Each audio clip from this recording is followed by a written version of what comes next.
Gangster आनंद पाल सिंह की कहानी बिल्कुल फिल्मी है। पढ़ा लिखा आनंद पाल रावड़ा राजपूत था और टीचर बनने के लिए बीएड की ट्रेनिंग भी ले चुका था। फिर उसके जीवन में कुछ ऐसा हुआ कि जुर्म की दुनिया में कदम रख लिया। बताया जाता है कि फर्राटेदार अंग्रेजी बोलने वाला स्टाइलिश आनंद पाल लोगों को किडनैप करके वह छोटे से पिंजरे में बंद कर देता था और उन्हें तरह तरह की यातनाएं देता था। 24 जून 2017 की रात स्पेशल ऑपरेशन चलाकर आनंद पाल का एनकाउंटर किया गया था। एनकाउंटर के बाद राजस्थान में जमकर बवाल हुआ था। बाद में एनकाउंटर को लेकर मतभेद उभरे थे। आनंद पाल राजस्थान के नागौर जिले की लाडनू तहसील के एक छोटे से गांव सावरात का रहने वाला था। ये कहानी है राजस्थान के कुख्यात गैंगस्टर आनंद पाल की, जो लूट, वसूली, मर्डर और गैंगवार के करीब 24 मामलों में वंचित आरोपी था। राजपूत समुदाय के लोग उसे अपना मसीहा की तरह मानते थे। उसके गैंग में 100 से भी ज्यादा एक्टिव बदमाश थे। आनंद पाल बेहद खूंखार था। कहा जाता है कि लोगों को किडनैप करके वह एक छोटे से पिंजड़े में बंद कर देता था और उन्हें तरह तरह की यातनाएं देता था। आनंद पाल को पकड़ने के लिए शहर को किले में तब्दील कर दिया जाता था।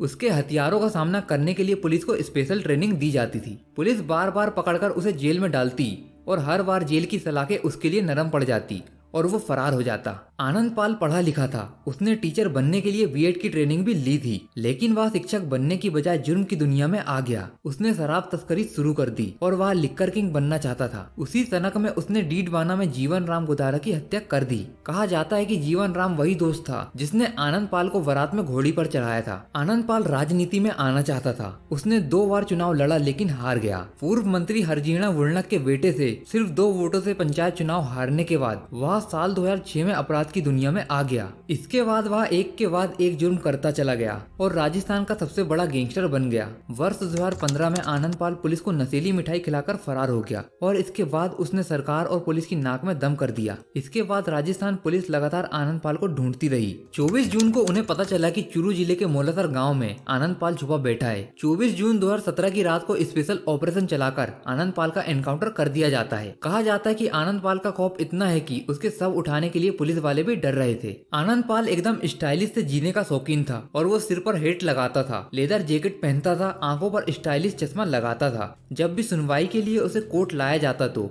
वह हीरो की तरह मीडिया में फोटो खिंचवाता था। उसका अपना फेसबुक पेज भी था और वो सोशल मीडिया पर काफी एक्टिव रहता था। लेडी डॉन अनुराधा चौधरी के संपर्क में आने के बाद से इसका आतंक और भी बढ़ गया। फर्राटेदार इंग्लिश बोलने वाला ये अपराधी राजस्थान सरकार की आंख में पट्टा लगा रहा था। सीकर के गोपाल फोगावट हत्याकांड को भी उसी ने अंजाम दिया था और कोर्ट ने उसे 8 मामलों में भगोड़ा घोषित किया हुआ था।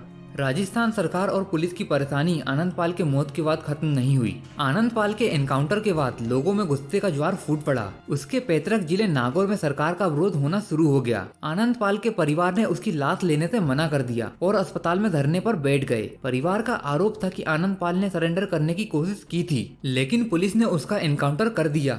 आनंद पाल का एनकाउंटर आईपीएस दिनेश एमएन के नेतृत्व में किया गया। आनंद पाल का शव लगातार 3 हफ्तों तक डीप फ्रीजर में रखा गया। सरकार के नुमाइंदों ने परिवार और राजपूत समाज के लोगों को बहुत समझाया, लेकिन ना तो लोग और ना ही आनंद पाल के परिजन मानने को तैयार हुए। वे सरकार से सीबीआई जांच की मांग कर रहे थे। 12 जुलाई को 2 लाख लोग आनंद पाल के एनकाउंटर के विरोध में एक सभा में जमा हुए, जिसे देखकर प्रशासन के हाथ पैर फूल गए। इसके बाद आनंद पाल का अंतिम संस्कार करने के लिए राजस्थान सरकार ने जी जान लगा दी। अगले ही दिन सरकार ने परिवार को अंतिम संस्कार की इजाजत लेने के लिए बुलाया और पीछे से ही पुलिस ने आनंद पाल का अंतिम संस्कार कर दिया। परिवार ने सरकार पर जबरदस्ती अंतिम संस्कार करने के आरोप लगाए। इसके बाद भी काफी दिनों तक मामला गरमाया रहा, लेकिन धीरे धीरे मामला शांत हो गया। इसी तरह की और भी न्यूज देखने के लिए हमारे चैनल सत्यांजना न्यूज को जरूर सब्सक्राइब करें और साथ ही बेल आइकन को भी प्रेस